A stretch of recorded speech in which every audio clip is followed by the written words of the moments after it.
In January 2024, the chief financial officer of a British multinational company took a video call from his boss. The instructions were highly confidential, but very clear. Wire $25 million overseas immediately. The CFO authorized the transfer within hours. He didn't second-guess the request. He was looking right at his CEO's face, listening to his exact vocal cadence, and responding to his familiar mannerisms. But the man on the screen didn't exist. It was an artificial intelligence clone, a deepfake generated in real time. By the time the company realized they were talking to an algorithm, the $25 million was gone.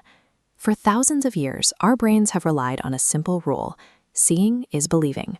Now, that deeply wired survival instinct is being used as a weapon against us. This specific heist hit a corporate executive, but the underlying tactic is hitting everywhere. Scammers are cloning the voices and faces of grandchildren to extract retirement savings from the elderly, and fabricating entirely fake people to drain hundreds of thousands of dollars from users on dating apps. This chart tracks the financial damage.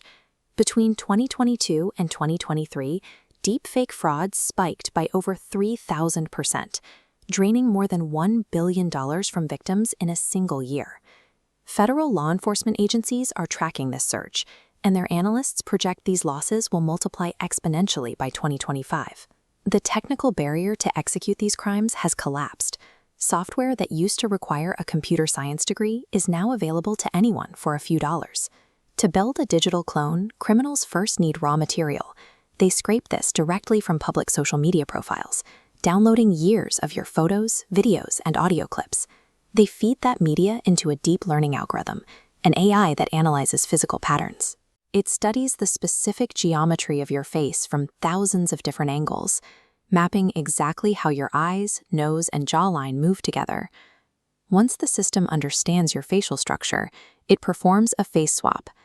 The AI takes a target video of an actor and mathematically anchors your mapped face onto their physical movements in real time. Finally, the software runs a lip-syncing pass, forcefully adjusting the digital mouth muscles so they perfectly match the syllables of a cloned audio track. If your accounts are public, the data harvesting is already complete. You have provided the exact geometric and acoustic blueprint someone needs to wear your identity. A convincing render is only half the attack. The mechanism that drains a bank account relies on human psychology, deployed through a manufactured crisis. Scammers engineer scenarios requiring extreme immediate action: a market about to close, a car crash, an impending arrest. Panic triggers the emotional centers of our brain, actively suppressing the logical networks that would normally pause to ask questions. If the victim hesitates and asks for proof, the attacker deploys a technique called counter-authentication. The fake face on the screen simply looks into the camera and verbally promises it is the real person, creating a closed loop of false validation. These algorithms succeed because they don't attack banking infrastructure. They attack the psychological blind spots we use to interpret reality. Experts used to say we could spot fakes by looking for visual glitches, unnatural blinking patterns, or mismatched lighting, or blurry edges around the jaw. That advice is expiring. Every time security researchers point out a visual flaw, AI developers train their models to patch that specific weakness. Current projections estimate that within 12 to 18 months, generated video will be pixel perfect and entirely indistinguishable from reality to the human eye. Trusting your eyes to verify a digital interaction is no longer a viable defense mechanism.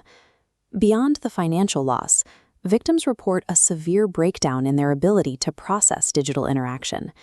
They describe a permanent skepticism that makes it impossible to trust even legitimate video calls from their own family members.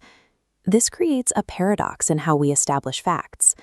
If a perfect deepfake can show a person saying something they didn't, then any person caught on real video saying something they regret can simply claim the footage was AI-generated. Our legal and judicial systems rely on the assumption that video is a reliable record of a physical event.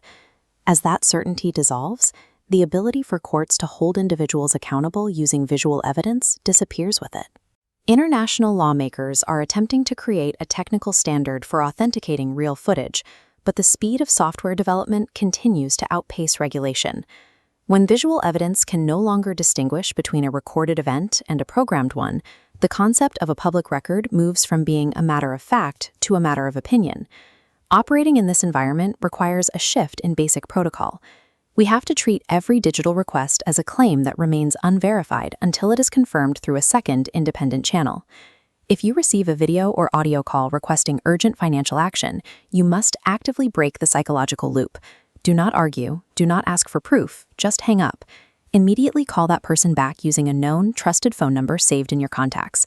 You have to verify the request entirely outside the compromised digital channel.